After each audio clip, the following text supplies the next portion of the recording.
apparently Donald Trump's own personal funds, if you read Giuliani that way, that would potentially be a criminal offence. And you have seen some pretty big-name politicians get into real trouble for using campaign money for what's basically private business. Now, the other news, of course, is that he's hired another lawyer, someone who's familiar because of President Clinton's time in office. Yeah, that's right. So he has been trying for a while, although he's been denying this, to hire a bunch of very high sort of profile lawyers, very high-octane Washington guys who come in when you're in real trouble. This guy, Emmett Flood, he's been working on particularly things like assertions of executive privilege, where presidents and vice presidents were sort of pushing back at the argument that lawyers got to ask them questions about this or that bit of business. So you can see why he's quite the catch. That was David Rennie from The Economist. Public Health England says there have been 5,000 calls to a helpline opened yesterday lunchtime for those worried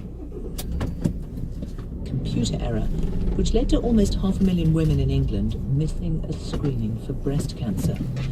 The error, dating back to 2009, has meant that hundreds of thousands of women aged between 68 and 71 could be affected. Women getting screened didn't raise any alarms. Anne Bukowska died in 2012, 2 years after being diagnosed with stage 2 breast cancer. She had not had a mammogram for several years. Her daughter Helen fears she may have been one of those overlooked by the screening programme, and Helen's in our Norwich studio now. Good afternoon. Hi. What makes you think that your mother may have been one of those affected? Well, my mum was 70 in 2010. She was actually diagnosed in 2012 and then died in 2014. At the time she was diagnosed, both my father and I remember having conversations with her where she said, do you know what, I haven't been called for screening for some time. And there was just a question in her mind as to why she hadn't been called. And then, of course, she discovered a lump herself, and that's when she was diagnosed. So how did you feel when you heard the news yesterday?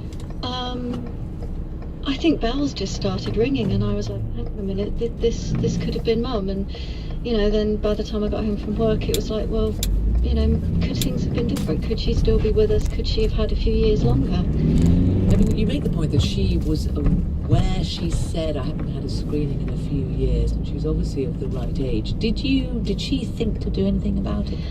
We think she may have tried to inquire, but didn't really know who to speak to, because it didn't come through the GP. It's a separate system.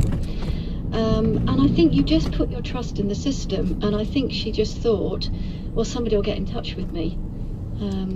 Because you do. You put that trust in the system that you are going to be contacted. And now, I mean, for you, for your father as well, are you just going to have to accept that you will never know? I think we will have to accept that we never know, and I guess at the end of the day, the important thing now is to help those women who are still alive who need screening. Indeed, and they have been promised that they will be contacted by the end of the month. For you and your father, you will just let it go, will you? I mean, I'm not too sure what your options are here.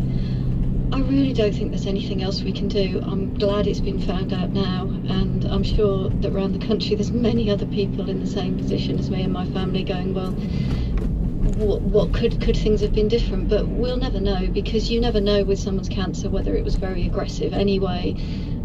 There's just so many variables, but it's hard to have lost somebody, have tried to move on through your grief, and then to have it all brought back and think, well, maybe things could have been different. Indeed, and as I understand it, your mother was a campaigner for social justice. In many ways, yeah. Well, Anne Bukowska, thank you very much for talking to us. Coming up on the programme, we'll look at how customers of TSB are coping with the bank's computer problems, which show no signs of abating. We'll also be hearing from Paris, where the spirit of student unrest of 1968 is being revived. It started here, and we're starting again in 2018, because we think the model of society that the European Union is proposing us, we don't accept that.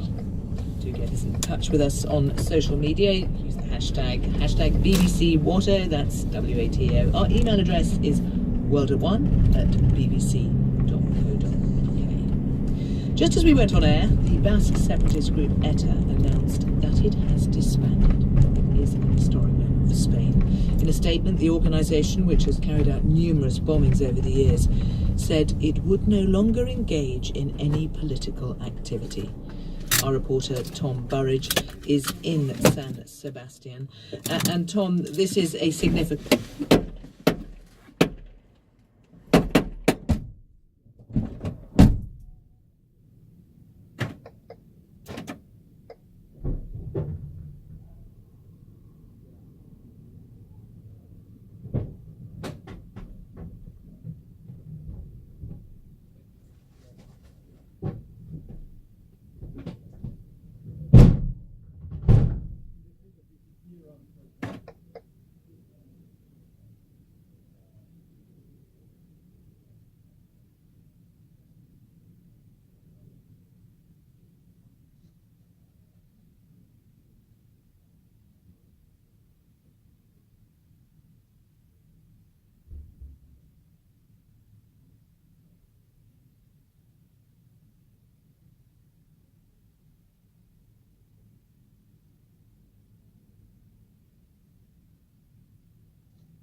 But again, just feels that this whole statement is marketing. It is the group trying to dictate its demise on its own terms.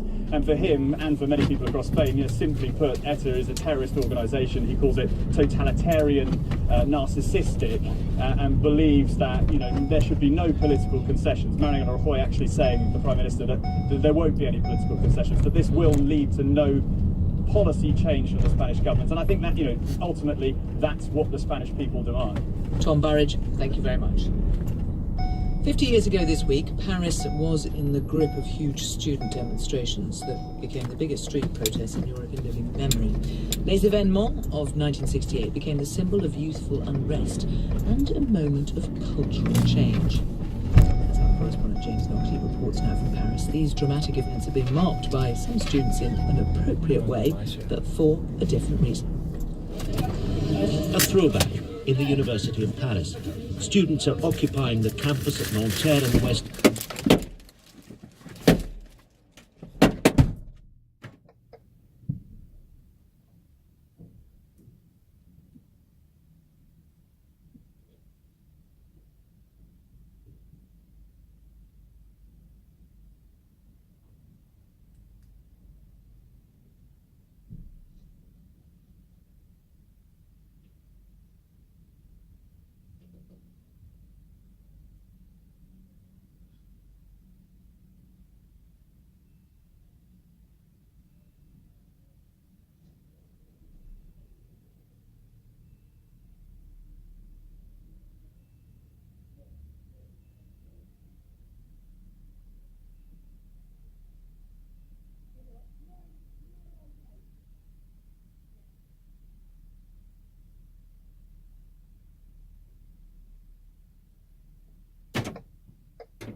definition of multilateralism, based on a more effective... So you're occupying this place now in protest at President Macron's policies? Yes, that's it. We don't like him. I don't think many French people like him. We elected Macron because we didn't want Marine Le Pen. I was born in 1998, but we get informed here about May 68, and when I see everything that happened in the past, I believe that nothing has really changed since, and I believe we can start it all over again here. We want the same thing that they wanted, like no selection, university for everyone, because in May 68 it was already university only for the elite, and if you wasn't very good at school, you couldn't go. If you were already working, you couldn't go. And I believe Macron policy will do that again. What is 1968 mean to you? Nanterre students think that May 68 was a great part of the history of the university. The fact that we are occupying the buildings are a way to express ourselves and say, yeah, we are against your policies. History is repeating itself. We can say that. These students were all born decades after 68, so all they can hear are distant echoes of the firebrand of the day, Daniel Cohn-Bendit. Ce fait, ici, nous occupons la Sorbonne. Entrez, il est évident que nous avons... Daniel Cohn-Bendit, he has the way of thinking of his generation. And what we want to do here in 2018 is not just doing it for generation, it's preparing something for the people after us. And actually, Daniel Cohn-Bendit is the picture of someone who fought for freedom for his own generation, but not for the people after, and that's a big problem. How times change. These youngsters are occupying the university in a quite different era. And one of the betrayals they complain about is that of the radical leader of 68 himself, who was at the heart of the rallies and on the barricades that sprang up across the left bank.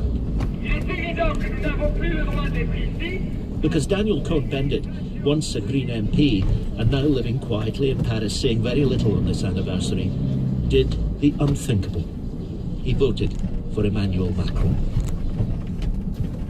James Lochte reporting. You just need to search for the letters TSB on Twitter to realise just how much trouble the bank is in. There are countless messages from angry customers still unable to access their accounts online and who can't get through on the phone. And almost every single tweet sent out by TSB includes the word sorry. The bank's chief executive, Paul Pester, told MPs on the Treasury Select Committee yesterday that he did not recognise the accounts of customers' difficulty in logging in. And he claimed the success rate had increased to 95% this week from 50% last week. It's now almost 2 weeks since the bank switched computer systems, a decision which has caused problems for thousands of customers. Our personal finance reporter, Kevin Peachy, has the latest. TSB Chief Executive Paul Pester told MPs yesterday that the underlying engine of the bank was working well, but many customers feel it hasn't been getting them anywhere for nearly 2 weeks. Looking down some of the messages on Twitter today, I can see one here from Carly, whose credit card details have disappeared. Hope that means you've wiped my balance in return for the inconvenience, she says. Here's another from Kirsty. She says she's been holding on the TSB phone line for an hour and a half, and that's the 10th time she's tried to call this week. Thank you for calling TSB. We apologise if you are experiencing a disrupted service. We're sorry, but we're taking lots more calls than usual today, and it may be over 30 minutes or more before we can speak to you. If you prefer not to wait, you can also get in touch at tsb.co.uk. Otherwise, please try again later or stay on the line and we'll be with you as soon as we can. Mr. Pester admitted the call waiting times were very poor, an hour on average last week and 30 minutes now. The official TSB update says some customers are still getting error messages when they try to make payments. Critically, that includes business customers. Mortgages and even house moves are being put on hold. I've had messages today from one young family whose belongings are being loaded into a removals van, but they may have nowhere to go. The bank admits it doesn't know when everything is going to be fixed. compensation bill will be huge, the likely fine significant, and then customers may walk away. That's serious for a bank that's been one of the big winners of quicker and easier current account switching. Harry Wilson is city editor at The Times. Their main problem is going to be here is, first of all, trying to hang on to customers they've got, but also this business was meant to be about growth, and the fact that at the moment their existing customers are having problems accessing their account is hardly a ringing endorsement when you're trying and persuade the great British public to actually come and join your bank and leave behind one of the big high street banks. This is what Mr. Pester said about the IT switchover that's caused all the problems. Would you approve going If I had a time machine, I would take myself back to 1 minute before 1 o'clock in the afternoon, and I would change the decision. If there's one decision in my life that I could change, it was the decision to go ahead with the migration at 1 o'clock on Sunday afternoon. Clearly that was a terrible decision for our bank, for our customers, and for me personally, and of course I would change it. But the joke going around now is that his time machine probably would not work. Kevin Peachy reporting. Well, one of the customers facing problems is Sam Waterson. He's a letting agent in Leeds, and he told me the problems that it's causing his business. The way our business works is the tenants pay the rent into our client account. We will then download the CSV from the online banking, upload that into the property management account, and then allocate the funds to each tenant, which will in turn credit their rent, pay their landlord, and will allow us to draw down our fees. Usually I can download a statement as a CSV file, which I then need to upload into my property management software to reconcile the payments. I've not been able to do that, and I've still not been able to do that, sort of 2 weeks down the line.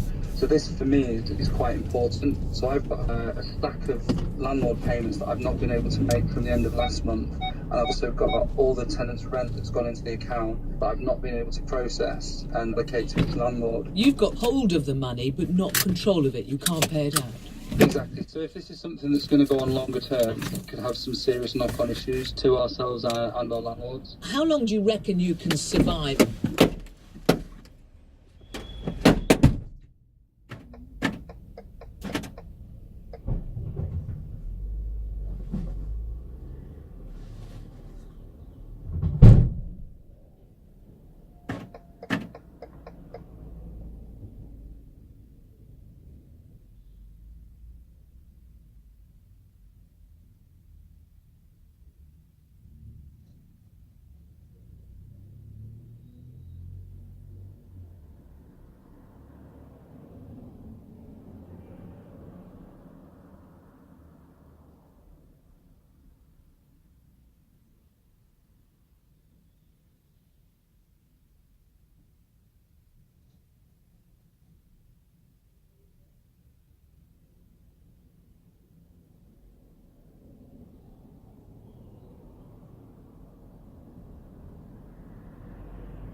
What I would pay my normal salary at the end of April.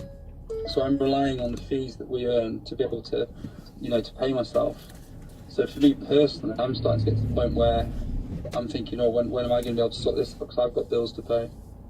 Sam Waterson talking to me earlier. Well, Nicky Morgan is a Conservative MP and chairs the Treasury Select Committee, who had the bank bosses in front of them yesterday. Good afternoon. Good afternoon. From what you heard, do you think that the bank is getting on top of the problem? No, I don't think they are, and I think that they are clearly more aware after yesterday's session of the issues. And we just heard another example there from a customer where he's facing really quite serious financial consequences if this doesn't get sorted out. I think what was staggering to the members of the committee yesterday was a sort of unwillingness to accept that the problem still existed. That although some problems seem to be rectified, other ones seem to be caused, and people are trying to then make complaints which aren't being dealt with, or they're trying to phone up and they're waiting for, sometimes hours to try to talk to people. So I think that TSB have got a lot more to do on this. And how much of a problem do you think the bank is in on this? Because obviously there are individuals who are going to be affected and their lives affected, but the bank itself ultimately needs to be strong enough. Are you concerned about the effect on the bank? Yes, I mean, I think that Mr. Pester was very clear yesterday, giving evidence that actually the underlying ledger technology, if you like, of the bank is working and all of that. The trouble is what the customers can see. So whilst I suspect the underlying technology, as I say, was working robust, it's the customer confidence. And the Financial Conduct Authority requires financial institutions to treat customers fairly and to be open and honest in their communications with them. And I think that people would think that the TSB is having difficulty, doing that with all customers. So I think there's obviously the technology to get right, but there's also the reputational damage as well, which I think for any large business, if they had this issue with customers, they would realise just quite how serious it is. I mean, you accused Paul Pester, the Chief Executive Officer, of extraordinary complacency in the way he was handling it. Do you think that his bonus should go into the compensation fund?